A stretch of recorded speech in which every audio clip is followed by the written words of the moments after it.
ಈ ಒಂದು ವಿಡಿಯೋನ ಪೂರ್ತಿ ನೋಡಿ, ದಯಮಾಡಿ ನೋಡಿ.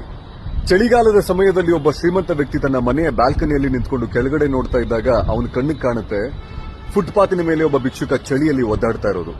ಆ ಶ್ರೀಮಂತ ವ್ಯಕ್ತಿ ಆ ಭಿಕ್ಷುಕನ ಬಳಿ ಹೋಗಿ ಕೇಳ್ತಾನೆ, ಹೇಗೆ ಈ ಚಳಿಯನ್ನ ತಡ್ಕೊಂತಾ ಇದೀಯಾ? ಆಗ ಭಿಕ್ಷುಕ ಹೇಳ್ತಾನೆ, ಬೇರೆ ಗತಿ ಇಲ್ಲ ಸರ್, ನಾನು ಫೈಟ್ ಮಾಡಲೇಬೇಕು ಅಂತ.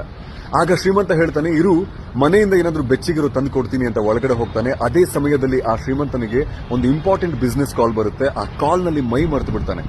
ಬೆಳಗ್ಗೆ ಎದ್ದಾಗ ನೆನಪಾಗುತ್ತೆ, ಅಯ್ಯೋ ಆ ಒಬ್ಬ ಭಿಕ್ಷುಕನಿಗೇನು ಕೊಡ್ತೀನಿ ಅಂತ ಹೇಳಿದ್ದೆ ಅಂತ ದೊಡ್ಡ ಜಾಕೆಟ್ ಅನ್ನ ತಗೊಂಡು ಓಡ್ ಹೋಗ್ತಾನೆ. ಅಷ್ಟರಲ್ಲಿ ಆ ಚಳಿಯಲ್ಲಿ ಆ ಭಿಕ್ಷುಕನ ಜೀವನೇ ಹೋಗ್ಬಿಟ್ಟಿರುತ್ತೆ. ಈ ಕಥೆಯ ಮಾರಲ್ ಏನಪ್ಪಾ ಅಂದ್ರೆ, ದಯವಿಟ್ಟು ಯಾರಿಗೂ ಒಂದು ಮಾತು ಅಥವಾ ಒಂದು ಪ್ರಾಮಿಸ್ ಅನ್ನ ಕೊಡೋಕ್ಕೂ ಮುಂಚೆ ಯೋಚನೆ ಮಾಡಿ. ಆ ಭಿಕ್ಷುಕ ಬೇರೆ ಗತಿ ಇಲ್ಲದೆ ಇದ್ದಾಗ ಚಳಿಯನ್ನ ಫೈಟ್ ಮಾಡ್ತಾ ಇದ್ದ. ಬಟ್ ಯಾವಾಗ ಅವನಿಗೊಂದು ಆಶ್ವಾಸನೆ ಸಿಕ್ತು, ಸಹಾಯ ಸಿಗುತ್ತೆ, ಆಸರೆ ಸಿಗುತ್ತೆ ಅಂತ, ಆ ನಂಬಿಕೆಯಲ್ಲಿ ಆತ ತನ್ನ ಶಕ್ತಿಯನ್ನೇ ಮರೆತು ಬಿಟ್ಟ, ಜೀವವನ್ನೇ ಬಿಟ್ಟು ಬಿಟ್ಟ. ಸೊ ದೋಸ್ತ,